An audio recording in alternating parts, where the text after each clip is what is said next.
السلام عليكم ورحمة الله. أهلا بيكم في فيديو جديد. النهاردة هنتكلم عن غرز الجلد. هوريكم أشكال كتيرة لغرز الجلد دي، وهنشوف مع بعض هل هي الغرز دي بتتعمل يدوي ولا بتتعمل بمكنة. طبعا بنشوف في الطقومة المتنجدة الحروف بتاعتها بتبقى عليها بعض الغرز كده، بتبقى شكلها حلو. وهنشوف مع بعض الغرز دي يا ترى هي بتبقى يدوي ولا بتبقى على مكنة. طبعا الجلد المفروض انه بيبقى ليه مكن مخصوص للخياطة بتاعته، لكن بنشوف بعض الغرز زي اللي احنا شايفينها كده بتبقى بأشكال مختلفة، مش شكل الخياطة المستقيمة بتاعت إبرة المكنة.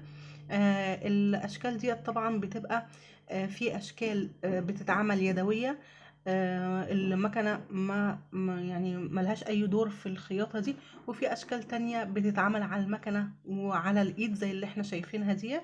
وفي حاجة بتتعمل على المكنة بس، لان المكن بيبقى في مكن كمبيوتر بيتظبط عليه برنامج معين ورسمة معينة فبتطلع لي نفس الشكل. في بقى جلد بيتخرم يدوي وبيتخيط بجلد رفيع مش بخيط. برضو كل دوت شفتوه في الصور زي ديت كده بالظبط. بيبقى جلد مقصوص رفيع جدا، شرايط رفيعة جدا بتدخل في الخرام ديت وبتعمل اشكال معينة، بتطلع لي زي كده، بتطلع لي الشكل اللي انا عايزاه. وزي ما قلت لكم في اللي هو بيبقى على مكن وعلى الايد، اللي هو بيبقى بنعمل خياطة مستقيمة على المكن عادي زي ديت، وبعدين بالابرة بنبتدي نروح يمين وشمال يمين وشمال لحد ما بنطلع شكل الرسمة او الغرزة اللي احنا عايزينها. تمام. طبعا شغل الجلد دوت بيبقى محتاج ناس متخصصة، مش اي حد كده بيخيط عليها وخلاص.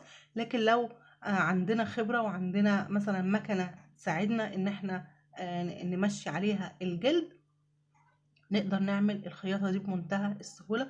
طبعا بتدي شكل حلو قوي في الاشكال. هي مش بس للتنجيد، هي بتبقى برضو في الاحذية في الشنط في كل حاجة. متنسوناش بلايك وشير واشتراك في القناة، والسلام عليكم ورحمة الله.